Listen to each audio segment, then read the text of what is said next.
Tumesema imani ni maongezeko ya mawazo mapya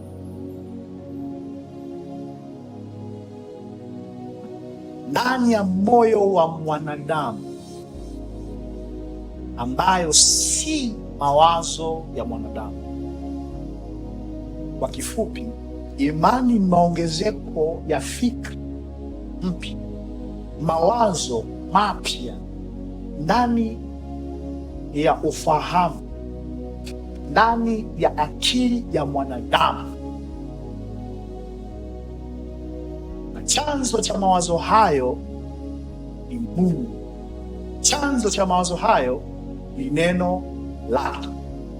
Maandiko yanasema kwenye kitabu cha Warumi sura ya 10 mstari wa 17 ni kwamba imani huja kwa kusikia na kusikia kwa neno la Kristo.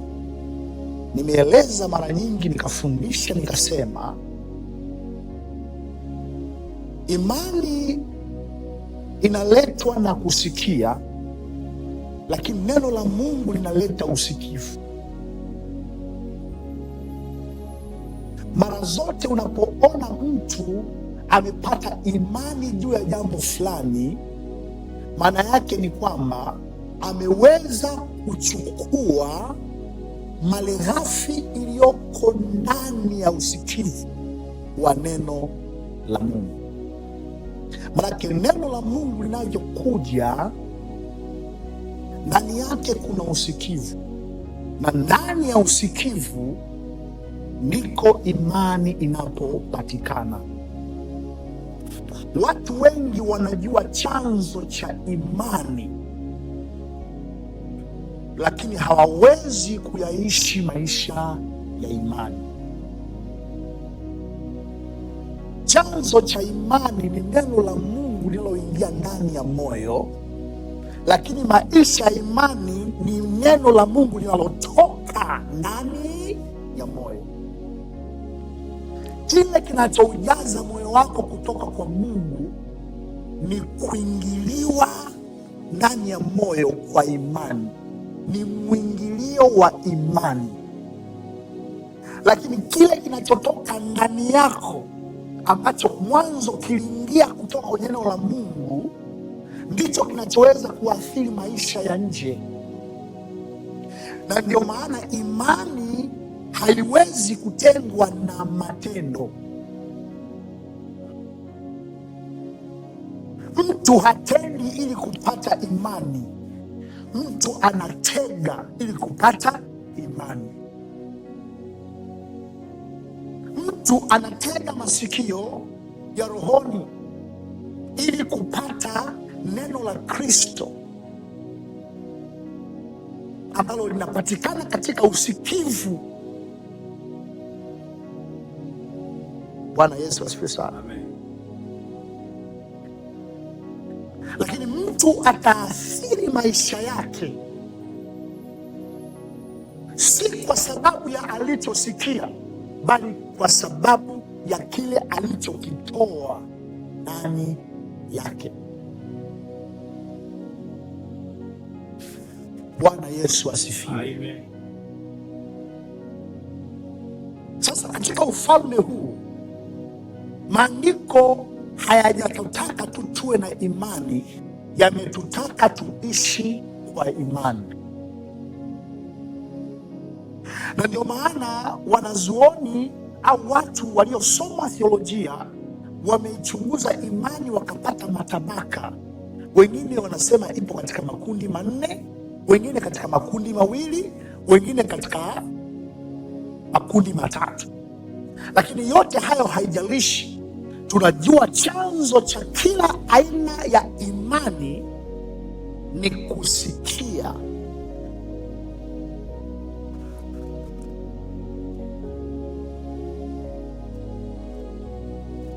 Na kusikia chanzo chake ni neno la Kristo, ni neno la Mungu. Mtu anaitwa mwenye haki mbele za Mungu katika Agano Jipya kwa sababu moja ya msingi: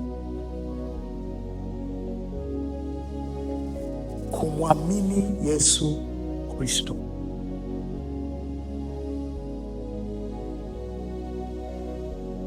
Kwa maana kwa moyo mtu huamini hata kupata haki. Manake anahesabiwa haki kwa njia ya imani kwa kile alichokubali kukiingiza moyoni. Lakini maandiko hayaishii hapo. Baada ya kuhesabiwa haki, mtu anapaswa kuokolewa. Sasa kitendo cha kupokea haki kilifanyika kwa kusikia, ambako kulileta imani. Bwana Yesu asifiwe sana. Lakini kitendo cha kuokolewa hakiishii kwenye kusikia na kuhesabiwa haki, kunaishia kwenye kutoa ulichosikia. Na ndio maana maandiko yanasema, na kwa kukiri mtu huyo anapata wokovu. Bwana Yesu asifiwe sana.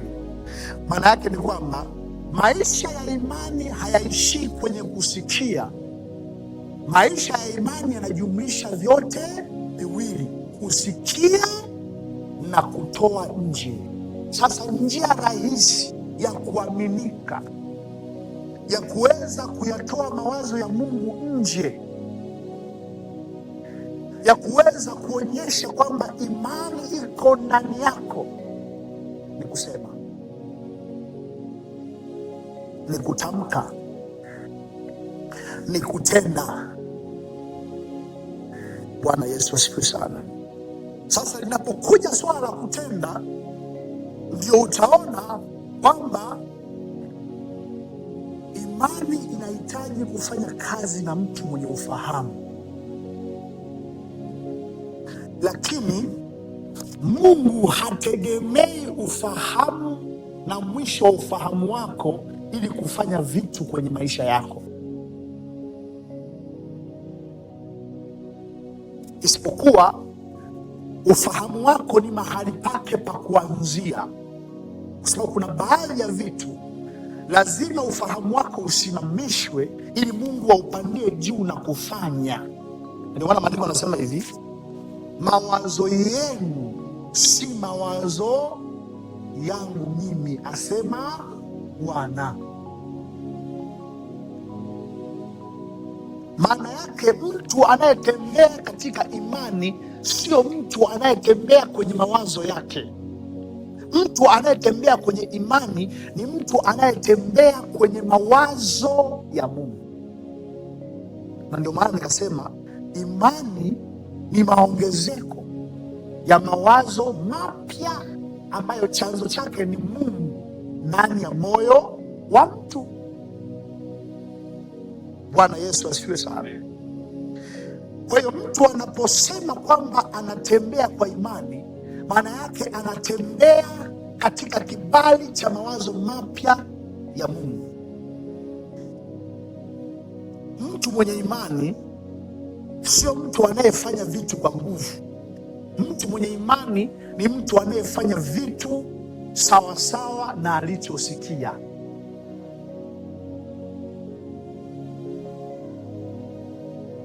Ukikosa nguvu ya usikivu wa kiroho, hauwezi kuishi kwa imani. Ukuaji wa kanisa kwa mfano, ukuaji wa biashara, maongezeko ya familia au chochote ambacho ni cha maongezeko, nimegundua siri leo.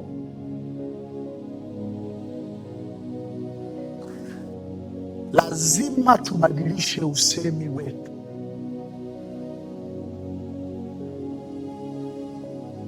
Ili kuona maongezeko. Je, wakati Mungu anatuita kila mmoja kwa nafasi yake ndani ya huduma hii, kwa sababu pamoja na kwamba Mungu aliniita kuanza huduma, Mungu alikuita kujiunga na huduma.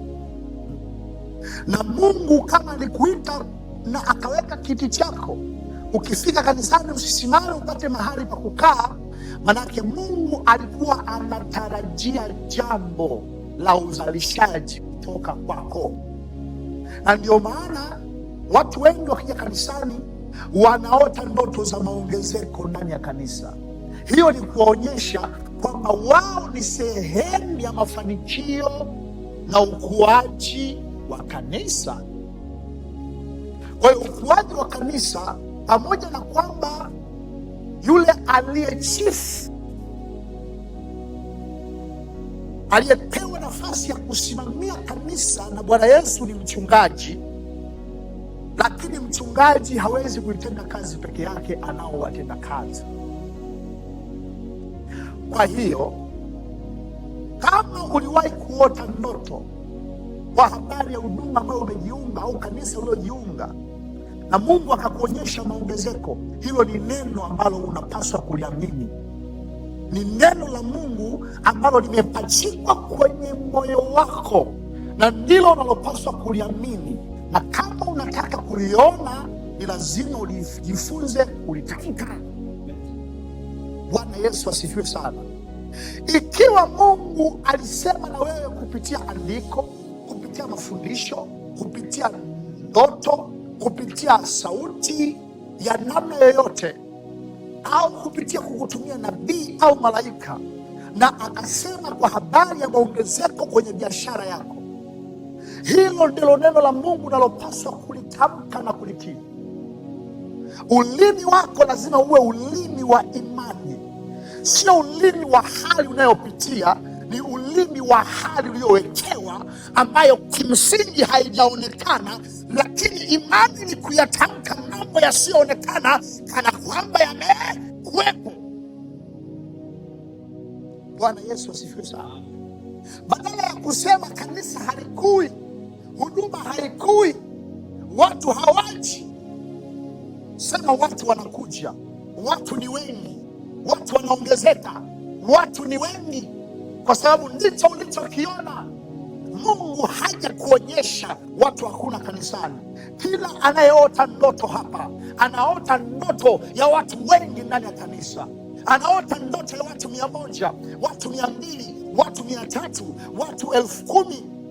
Binafsi Mungu aliwahi kunionyesha nimesimama kwenye uwanja, yaani washirika sio 10,000, sio 20,000, ni watu zaidi ya 60,000. Kanisa ni kama uwanja wa taifa. Glory to Jesus, haleluya.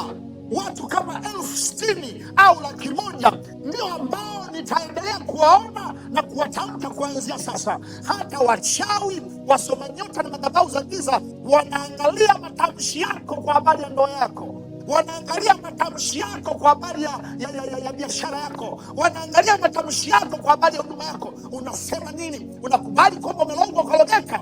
Hapana, ninakataa kwa jina Yesu. Ninaona kule ambako Mungu ametaka nione, na kwa sababu hiyo niliamini neno lake, ninalitoa nje ili kwamba niweze kuyaishi. Maana kanuni ya ufalme huu inatutaka tuyatamke kana kwamba yamekuwepo, tuyatamke kesho kana kwamba yametokea leo, tuyatamke miaka 10 ijayo kana kwamba yametokea leo. Kadri tunavyotamka, maneno yanakwenda kuvuta tulichokiona ndani, ili akileta kikutane na uhalisia wetu wa nje ambao Mungu ametuandikia.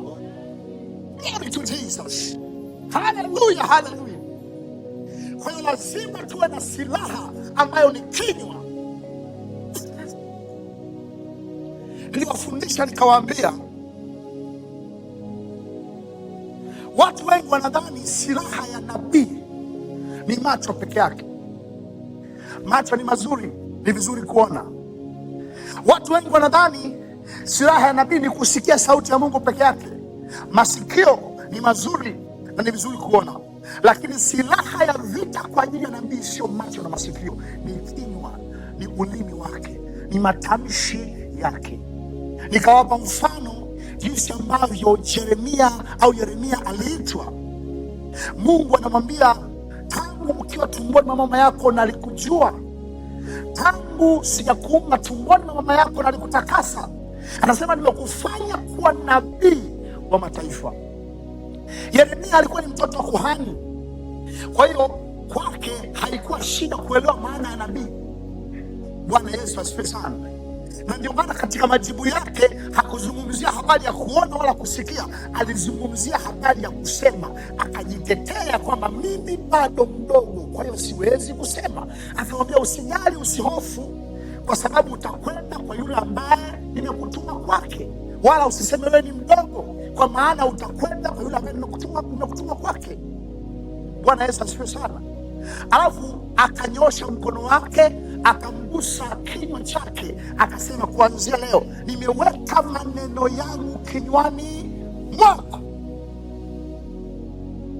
ili kung'oa, ili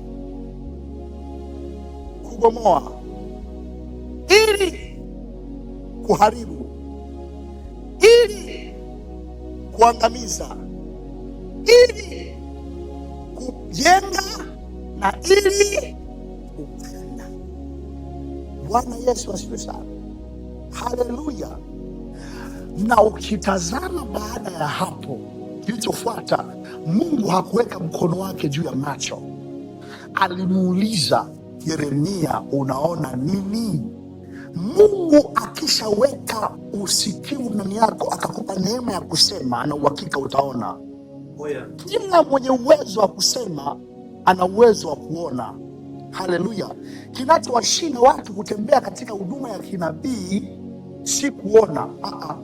Kila mtu anaona, ila kinachotushinda ni kuhusianisha tunayoyaona kwa macho ya imani na macho ya nyama. Basi ndio maana mtu akifunga sana anaweza akaona siri zilizojificha muda mrefu. Kwa nini? Kwa sababu ameweza kuua mwili na tamaa zake zote na mambo yake yote. Ule mstari ambao unatenganisha mwili na roho, ambayo roho haifungwi, inaona usiku, inaona mchana, inaona kwenye giza, inaona kwenye nuru, inaona nyuma ya ukuta, inaona mbele ya ukuta. Kwa hiyo ule mstari ukiondoka, roho inapata urahisi wa kushirikisha mawazo yake kwenye nafsi yako. Akili yako inaweza kujua kile ambacho roho anasema. Ndio maana maandiko yanasema hivi, kila mwenye sikio na asikie yale ambayo Roho wa Mungu ayaambia makanisa. Maanake masikio yanayotafutwa hapo ni masikio ya wapi? Ya rohoni, namna ya kutafsiri na kuelewa ule ujumbe ambao Mungu anausema. Watu wengi tumefeli kwa sababu tunayaangalia maisha tulionayo, hatuangalii maisha alionayo Mungu kwa ajili yetu. Ndio maana utagundua neno moja la busara, la hekima na la imani ambalo malaika wa Mungu huwa anawaambia watu wengi kwenye maandiko akikutana nao ni usiogope. Kwa nini? Kwa sababu ulimwengu umeumbwa katika namna ya kutisha, umefanywa katika namna ya kutisha.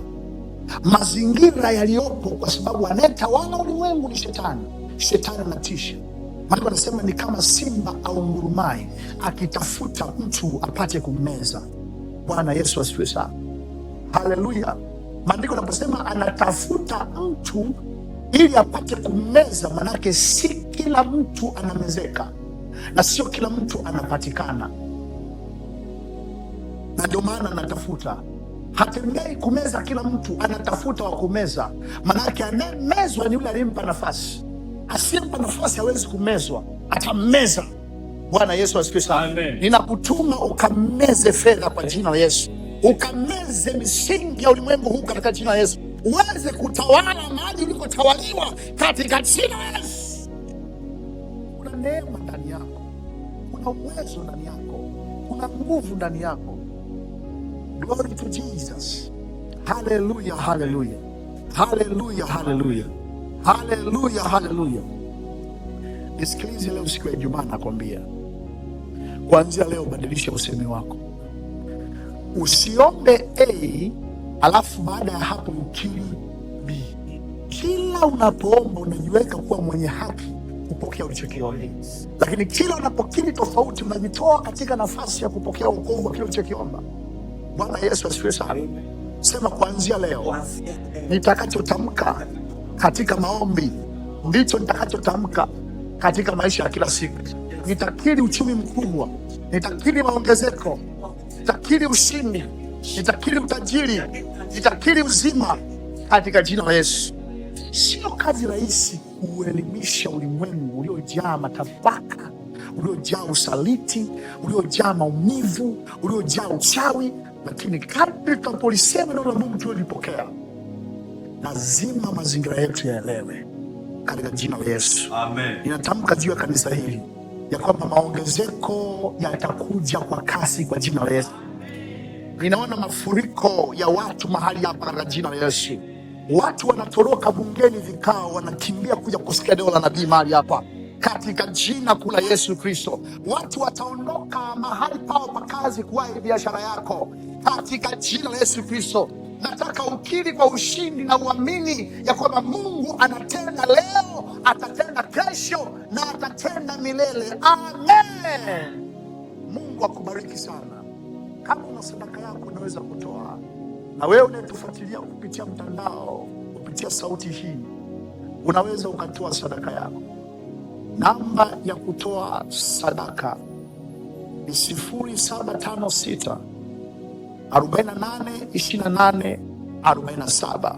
Ni namba ya Vodacom 0756 48 28 47. Jina litakuja Geoffrey Kaigarula. Mungu akubariki, Mungu akuongoze na kukuongeza katika jina kuu la Yesu Kristo. Amen.